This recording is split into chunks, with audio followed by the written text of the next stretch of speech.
Olá, bem-vindos à parte 2 da aula de transformação de tensões oferecida pelo Departamento de Engenharia de Materiais e a Universidade Federal de São Carlos, apresentada por Santiago Maia Johnson.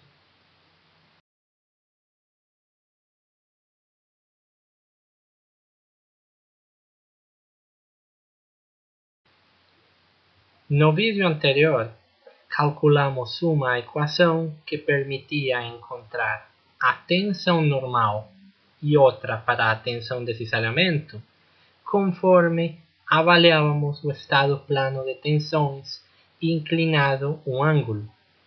Ou seja, conseguimos encontrar como é que vão mudando as tensões conforme vamos girando o elemento do estado plano de tensões. Com isto, vimos que as tensões elas vão mudando em magnitude conforme esse ângulo vai mudando até chegar a 180 graus. Por que 180? Porque se nós giramos o nosso cubo 180 graus, lembrem que a face frontal e a face traseira do estado de tensões normais, por exemplo, elas são exatamente a mesma tensão. Assim que colocar um giro de 180 graus é a mesma coisa que dar uma volta completa no cubo. Mas o importante é o que acontece na metade desses 180 graus, porque existe uma variação na magnitude dessas tensões. Se existe uma variação, obviamente terá um máximo valor e um mínimo valor. Na engenharia, nos interessam esses valores máximos porque é onde acontecem esses valores máximos que acontecerá a falha de nossos materiais.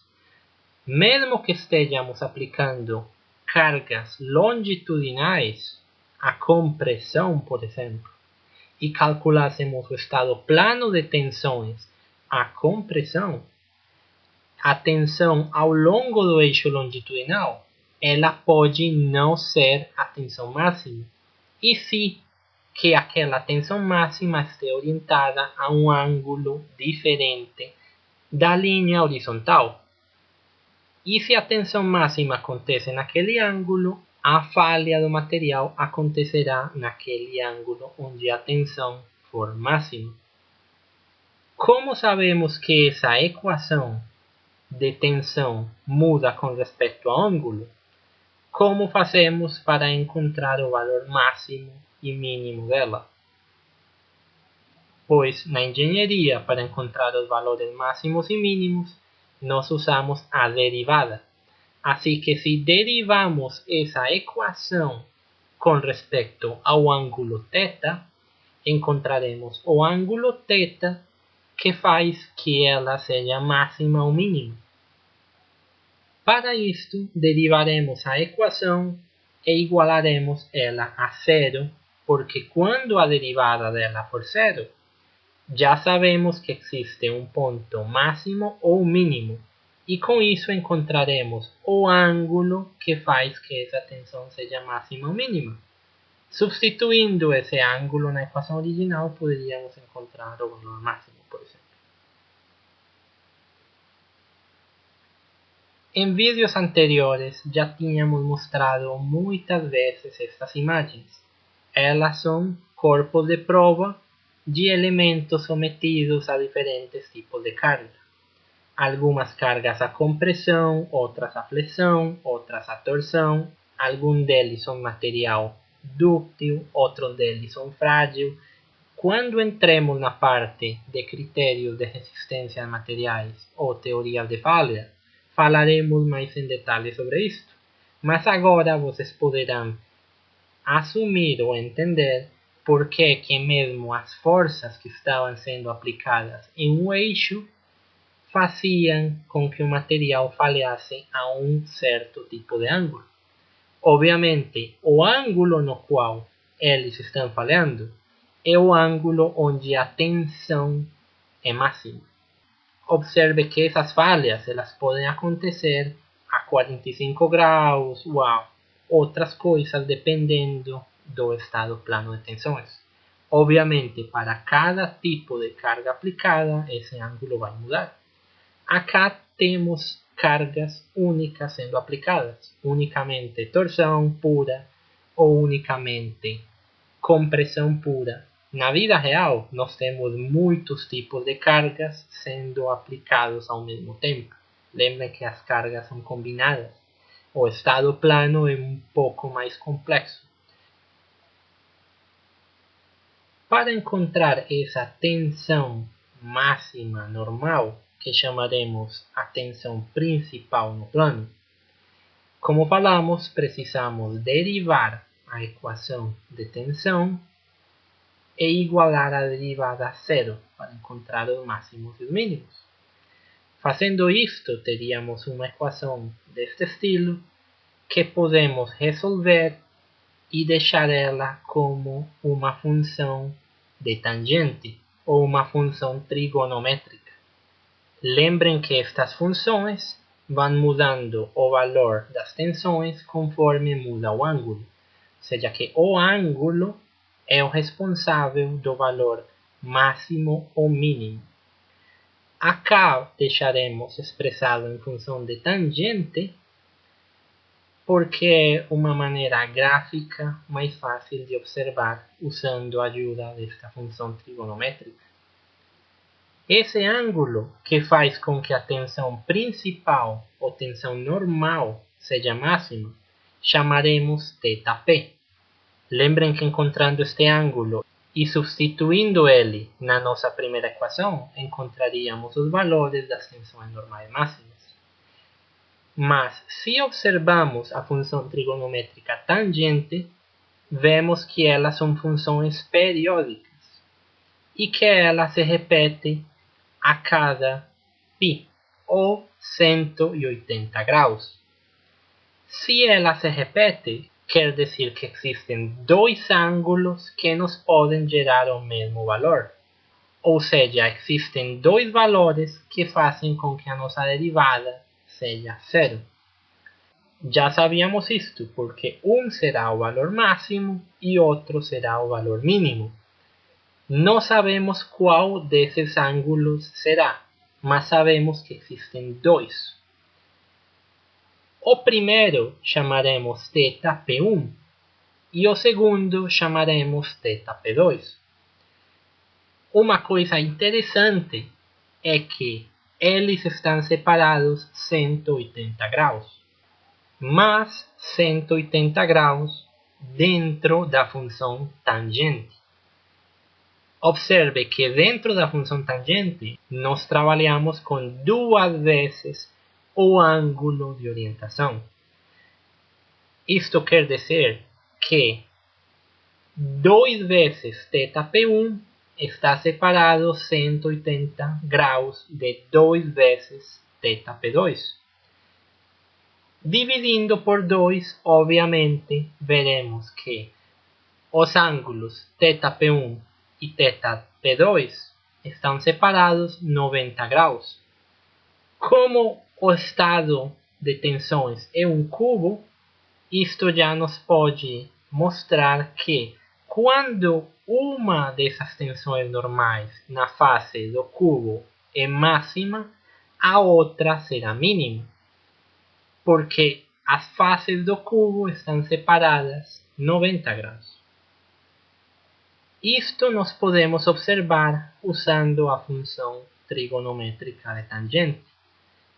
Mas para saber qual ângulo é que faz essa função zero, vamos precisar ver quais que são exatamente esses valores.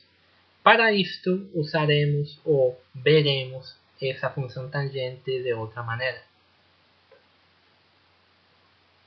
A tangente de um ângulo, ela também é conhecida como o cateto oposto de um triângulo dividido o cateto adjacente desse triângulo.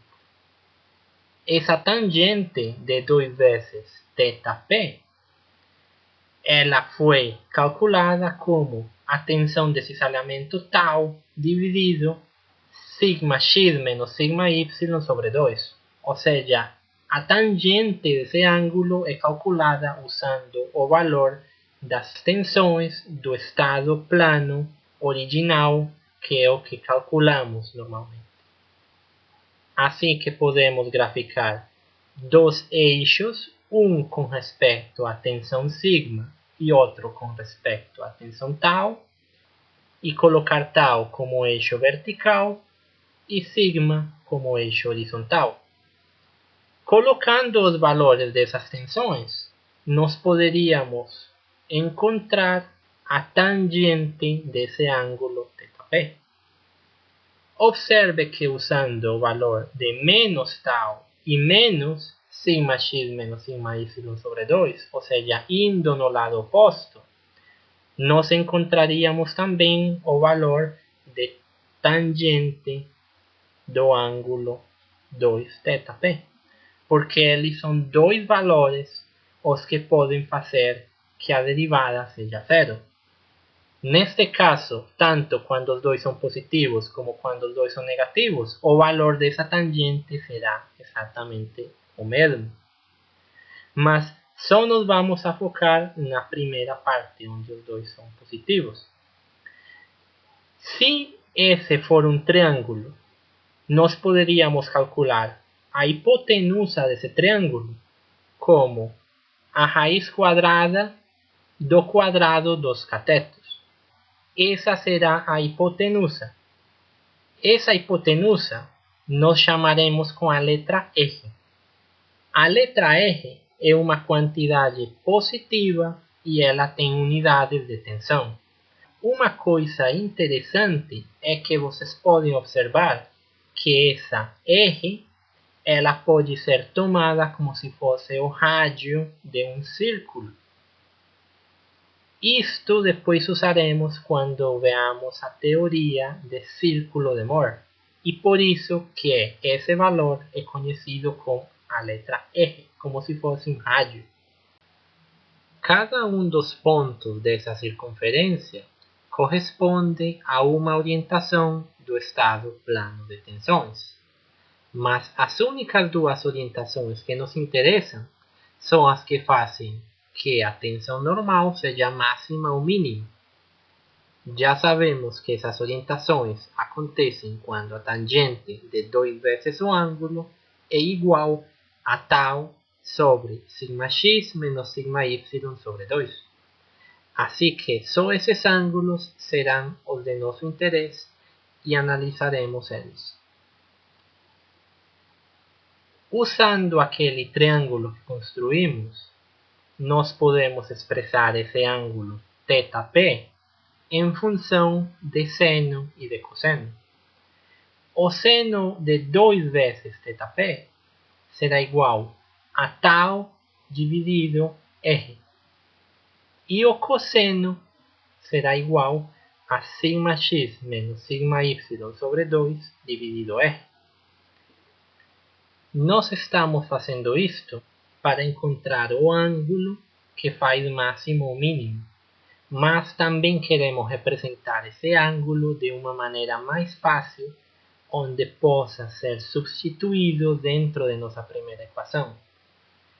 Observem que na nossa primeira equação de tensões aparecia o seno de 2θ, aparecia a tensão de cisalhamento, aparecia o cosseno de 2θ, também sigma x menos sigma y sobre 2. Essas coisas, todas elas aparecem nessa primeira equação, assim que podemos deixar elas em função daquele ângulo, substituir para encontrar o valor dessas tensões máximas e mínimas.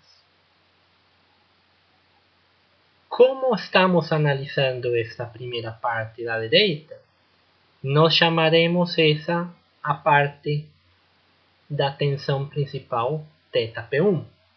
Se analisássemos a parte da esquerda, o segundo triângulo, o seno agora seria o cateto oposto, que seria menos tau xy, que é negativo porque está na parte negativa do gráfico. Mas a distância r ela é uma distância positiva. Por isto que os dois ângulos eles criarão uma tensão máxima e o outro uma tensão mínima. O da direita ele será usado para calcular a tensão máxima. O da esquerda será usado para calcular a tensão mínima. Assim que o da direita é chamado θP1 e o da esquerda é chamado θP2. Essas funções trigonométricas de seno de 2θ e cosseno de 2θ, nós podemos deixar elas só em função daquele tau x, y e de sigma x menos sigma y dividido 2. Tendo expressado essas equações desta forma, podemos substituir essas duas expressões dentro de nossa equação de tensão normal. A maneira mais fácil é substituir, por exemplo, tau xy. Ou seja, quando tau xy fosse igual a r seno de 2θ, isso fará com que a tensão seja máxima. Igual na parte onde substituímos sigma x menos sigma y dividido 2, isso substituímos como r cosseno de 2θ. É a maneira mais fácil de chegar no resultado final. Esta parte é feita para a primeira tensão principal, o θP1. Se fazemos o mesmo com θP2, nós teríamos menos, porque ele é feito, lembrem, com o segundo triângulo, que ele tem quantidades negativas. Substituindo estes valores dentro da equação de tensão normal, nós encontraríamos o valor da tensão máxima. Fazendo isto, teríamos que, usando identidades trigonométricas, sabemos que seno quadrado de um ângulo mais cosseno quadrado é igual a 1. Assim que a tensão normal máxima ela será igual a sigma x mais sigma y dividido 2 mais r. Lembrem que r é uma quantidade positiva, que ela é conhecida como rádio de um círculo, ou pode ser observada como rádio de um círculo, e ela está em função dessas mesmas tensões sigma x, sigma y e tau xy, que são as tensões do estado plano original. Assim que com isto já nós poderíamos calcular o valor da nossa tensão máxima e chamaremos ela sigma 1. Se fizéssemos exatamente a mesma análise, só que com o ângulo θP2, para encontrar o ponto mínimo, o valor negativo dela é devido àqueles menos que estão lá naquele círculo. Nós chamamos ela como máxima e mínima, ou sigma 1 e sigma 2, mas isto faz referência a que uma tem valores mais positivos do que a outra, porque observem que numa, em sigma 1, R está somando. Como R é um valor positivo, sempre estaremos somando um valor ou somando um número. Em sigma 2, aquele R está restando ou subtraindo, assim que ele terá valores mais negativos ou valores menores. Ao analisar nossos elementos, precisamos sempre calcular as duas tensões, porque não sempre sigma 1 será a tensão mais crítica. Se estamos analisando coisas que estão a compressão, seja, se sigma x ele é negativo, sigma y também for negativo, se nosso corpo está submetido a cargas compressivas ou negativas, ao restar aquele R, nós teríamos um valor de tensões ainda mais negativo, ou seja, nossa tensão mais crítica seria uma tensão negativa, muito negativa. Quando entremos na parte de critério de resistência, entraremos em mais detalhes sobre isto. Lembrem que os valores de tensão que fazem falhar um material são os valores absolutos ou a tensão absoluta. Assim que se a nossa tensão σ2 ou a mínima for muito negativa, ela será mais crítica que σ1 se for um valor positivo, mas um valor positivo muito baixo. Com isto, nós teríamos finalmente uma equação que nos dá o resultado da tensão normal máxima no plano ou mínima no plano, sabendo que como aquela letra R é um valor positivo, σ1 sempre será maior que σ2. Maior como um valor mais positivo ou mais para a direita, porque sempre estamos sumando alguma coisa. De novo, pode ser que ele não seja o caso mais crítico. Sempre chamamos tensão normal máxima ao valor mais positivo. Não quer dizer que ele seja o mais crítico. Mas esta equação ela pode ser expressada como σx mais σy dividido 2, mais ou menos, porque sabemos que quando sumamos com mais, temos σ1, e quando restamos ou subtraímos com menos, teríamos σ2. É a mesma equação, só que ela nos fornece o resultado de σ1 e σ2, que são chamados as tensões principais no plano.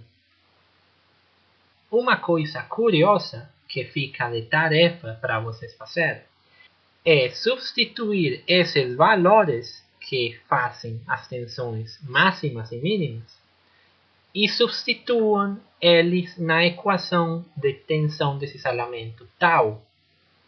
Quando vocês fazem isso, vocês encontrarão que o valor de tau é zero.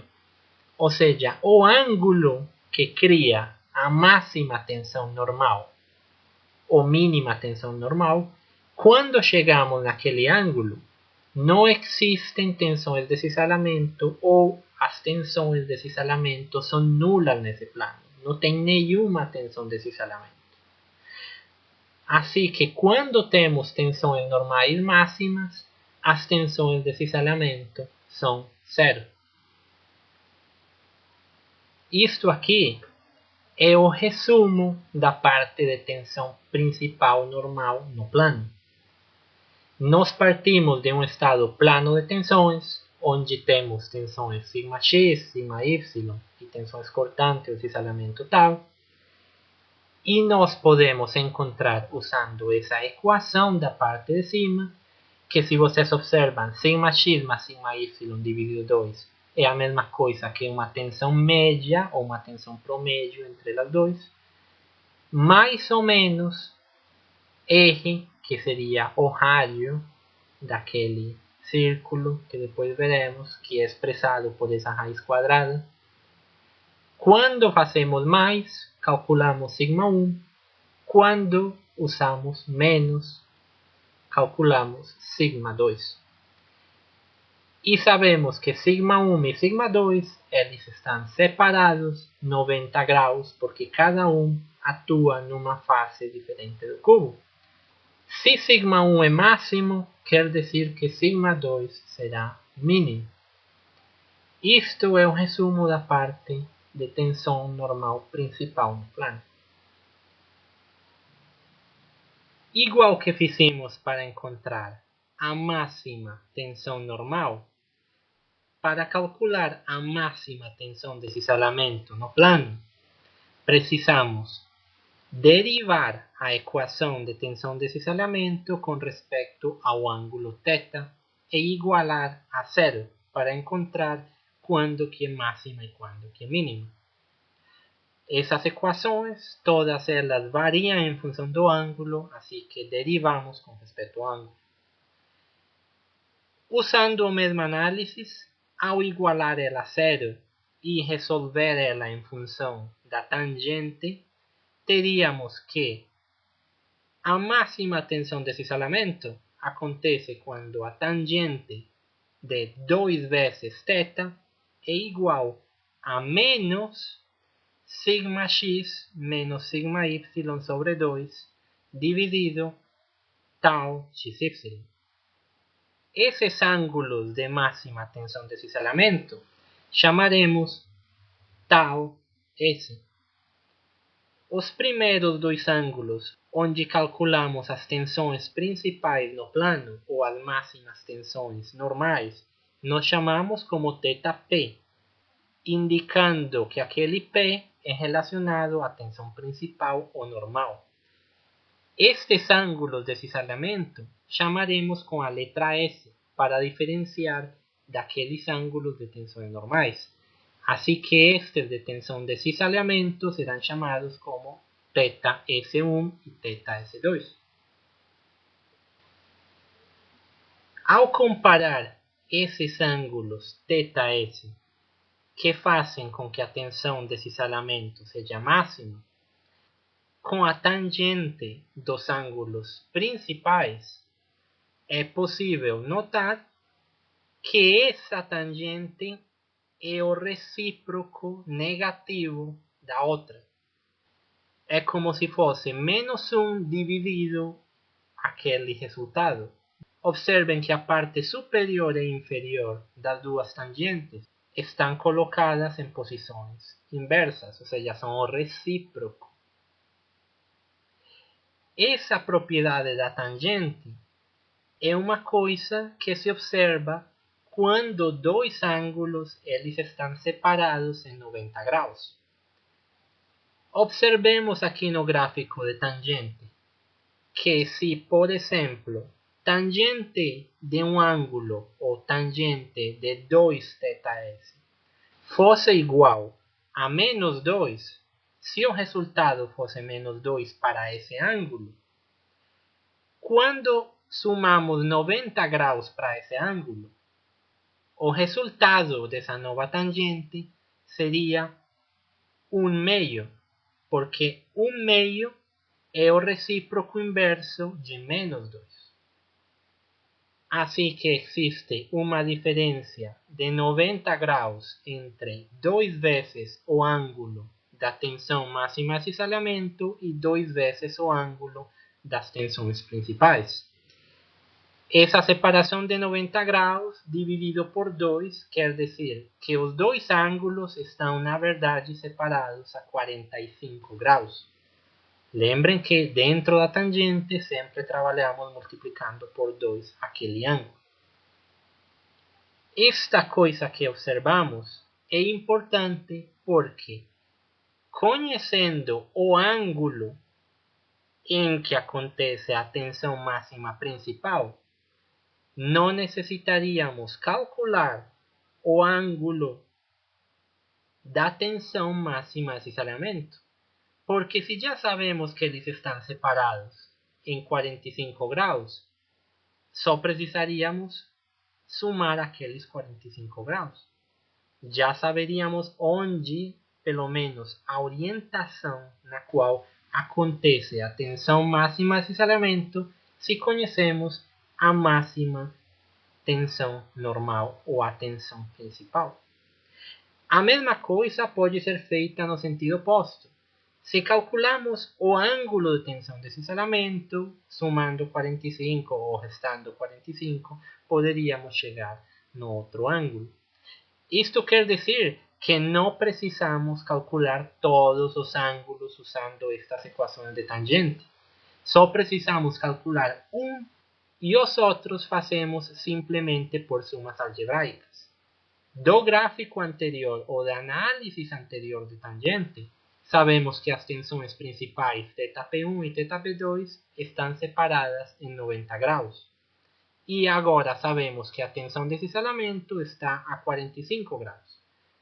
Calculando qualquer um desses ângulos, podemos somar 90 e 45 e chegar à resposta aos outros. Essa é a coisa mais importante que podemos obter destes análises. E por isso é que usamos as gráficas de tangente como uma ajuda para poder ver isto. Se analisássemos essas tangentes de θs como fizemos com os outros ângulos anteriormente, como se fossem triângulos, podemos construir o gráfico de tensão normal no eixo horizontal e tensão cortante no eixo vertical. Só que o valor que aparece na parte superior da divisão, aquele menos sigma x menos sigma y sobre 2, ele é negativo, como vocês observam. Isso quer dizer que ele estará na parte negativa ou na parte da esquerda desse gráfico. A tensão de cisalhamento ela é positiva, assim que ele estará na parte superior desse gráfico. Com isto, nós teríamos como aquele triângulo vermelho é igual que com outro triângulo, a hipotenusa será aquele eje ou aquele rádio que já tínhamos calculado, e podemos usar estes dois triângulos para calcular seno e cosseno em função desses valores e substituir na equação de tensão de cisalhamento usando este ângulo θS1 e outro ângulo θS2, que são os ângulos que fazem com que essas tensões sejam máximas, e usando o seno e o cosseno desses ângulos nestas situações especificamente nesses dois pontos. Esses dois seriam substituídos e igual ao que fizemos anteriormente, encontraremos uma equação para a tensão de cisalhamento máxima no plano. Assim que, seguindo o mesmo caminho que fizemos anteriormente, resolveremos essas equações para que fiquem em função de sigma x menos sigma y sobre 2 e de tau xy, que eles já aparecem na equação de tensão de cisalhamento, e substituímos eles para encontrar uma equação de tensão máxima. É possível observar que uma delas é positiva e a outra negativa quando calculamos θS1, e que quando calculamos θS2 se inverte o sinal delas. Aqui era negativa, passa a ser positiva e o oposto passa com a outra. Substituindo elas dois, encontraremos a equação da tensão máxima de cisalhamento. Ao substituir estes valores, encontramos que a tensão máxima de cisalhamento seria igual a R que multiplica seno quadrado de 2θS1 mais cosseno quadrado de 2θS1. De novo, usando a identidade trigonométrica que seno quadrado mais cosseno quadrado é igual a 1, nós teríamos que a máxima tensão de cisalhamento é igual a R, ou seja, o valor daquela hipotenusa ou aquele rádio. Se calculamos θS2, ela será igual a menos R. Assim que θS1 é positiva e θS2 é negativa. Uma delas é mais R e a outra é menos R.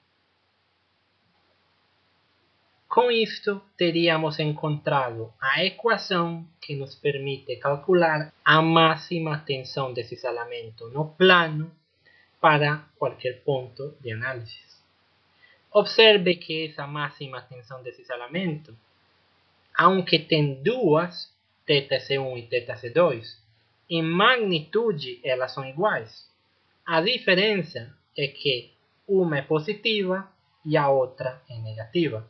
Mas em magnitude elas serão iguais e o valor delas será igual àquele R, ou aquele rádio que já tínhamos calculado, aquela hipotenusa, que se pode calcular usando as tensões do estado plano horizontal que normalmente nós já conhecemos.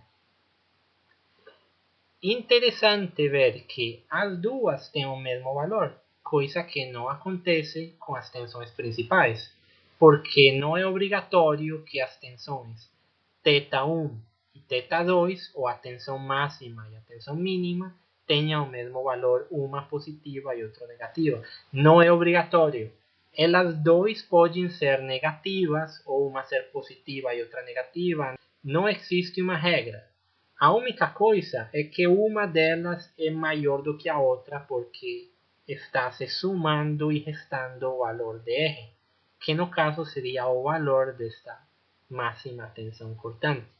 Mas com estas tensões cortantes, elas dois são iguais. Outra coisa diferente é que, como falamos, se substituíssemos o ângulo que cria máxima tensão normal na equação de tensão de cisalhamento, para aquelas tensões principais, tensões normais, θ era zero. Ou seja, não existe tensão de cisalhamento quando a tensão normal é máxima e mínima. Mas, como vamos ver agora, ao substituir o ângulo θS2 nas equações de tensão normal, sim vamos a encontrar que existe uma tensão normal. Ao substituir os valores do ângulo no qual temos essas tensões máximas de cisalhamento, a tensão normal ela teria o valor de σx mais σy dividido 2, que é a mesma coisa que a tensão média ou promédio de um estado plano de tensões. E ele será igual tanto para σS1, ou seja, a tensão normal associada com a tensão máxima de cisalhamento 1 será igual à tensão normal associada com a máxima tensão de cisalhamento 2. As duas são iguais e eles existem. Pode ser o caso que ela seja zero. Se nós temos, por exemplo, que σx é 20 megapascal a tração e σy é menos 20 a compressão, ou seja, se um é oposto do outro, 20 menos 20, eles se cancelam e obviamente será zero. Esse será o único caso específico onde na tensão de cisalhamento máxima não existe a tensão normal. Mas para qualquer uma outra situação, onde eles não são um oposto negativo do outro, em qualquer uma dessas outras existirá sim uma tensão normal para o caso onde a tensão de cisalhamento é máxima. Como mostramos neste quadrado de estado de tensões, para a tensão de cisalhamento máxima também existem tensões normais. Mas para as tensões principais máximas não existem, ou são zero, são nulas as tensões de cisalhamento. Com isto já teríamos terminado e já sabemos como calcular as tensões máximas, normais e de cisalhamento para qualquer ponto no elemento. Existem os pontos importantes que devem ser tidos em conta, ou o resumo, se você quiser ver, mas estas são as principais coisas que devem ser lembradas. Primeiro, as tensões principais, elas representam a máxima e mínima tensão normal para o estado plano de tensão em um ponto. Por isso que elas são denotadas com θP1, θP2 e σ1, σ2, tensões principais.